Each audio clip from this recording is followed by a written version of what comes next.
अध्याय 3। यहूदी और गैर यहूदी दोनों पाप के अधीन।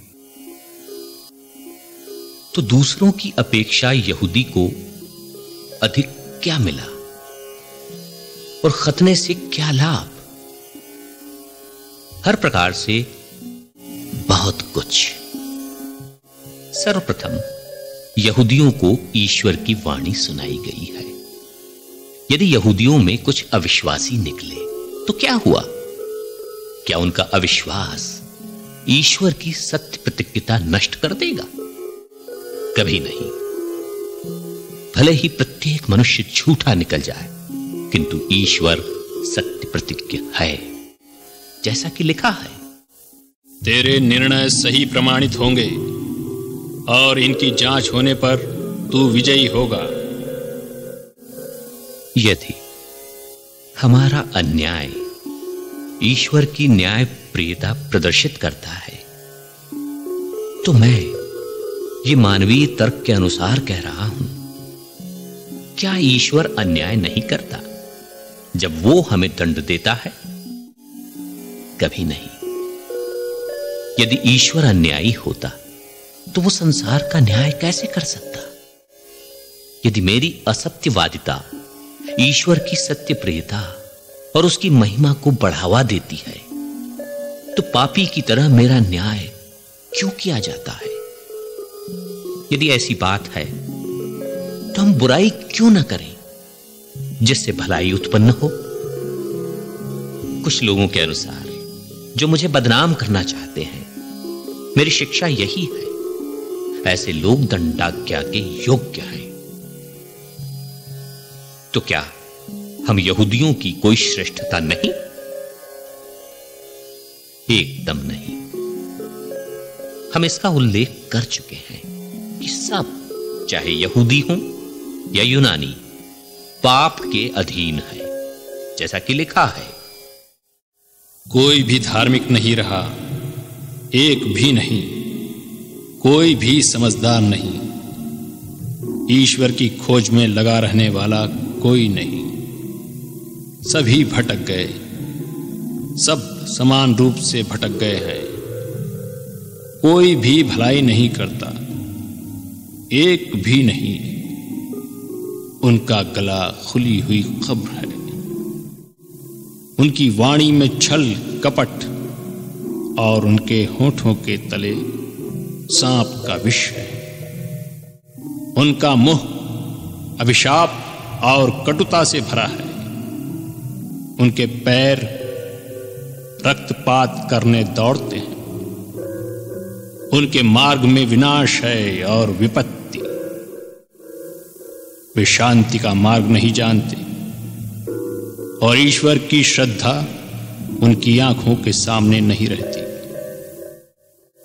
हम जानते हैं कि संहिता जो कुछ कहती है वो उन लोगों से कहती है जो संहिता के अधीन है।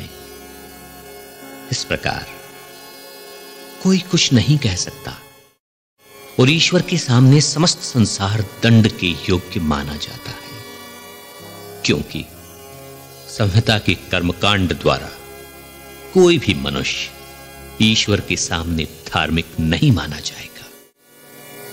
संहिता केवल पाप का ज्ञान कराती है। विश्वास द्वारा पाप मुक्ति।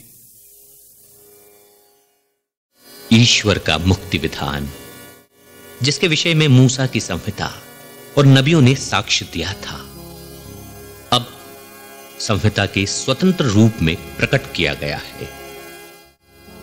यह मुक्ति ईसा मसीह में विश्वास करने से प्राप्त होती है।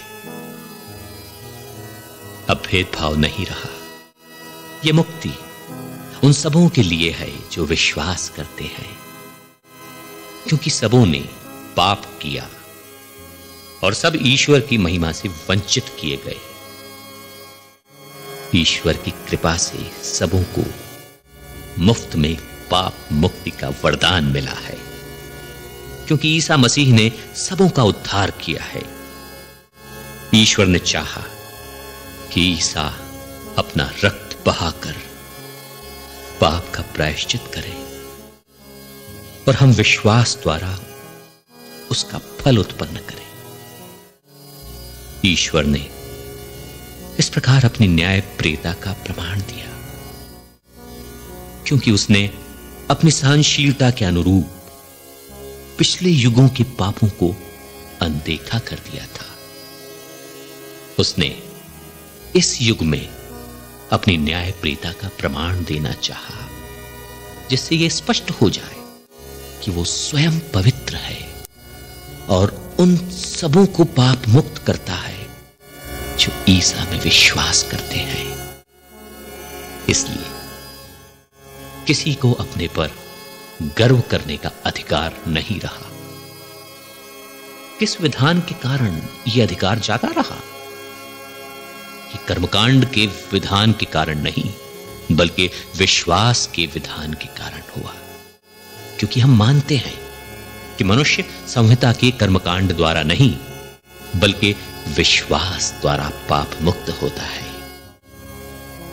क्या ईश्वर केवल यहूदियों का ईश्वर है?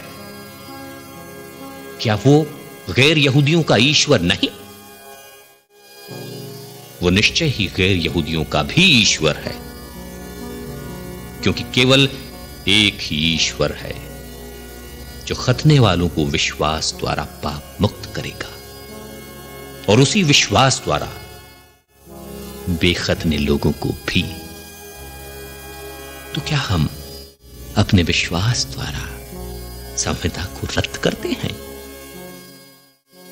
उल्टे हम संहिता की पुष्टि करते हैं।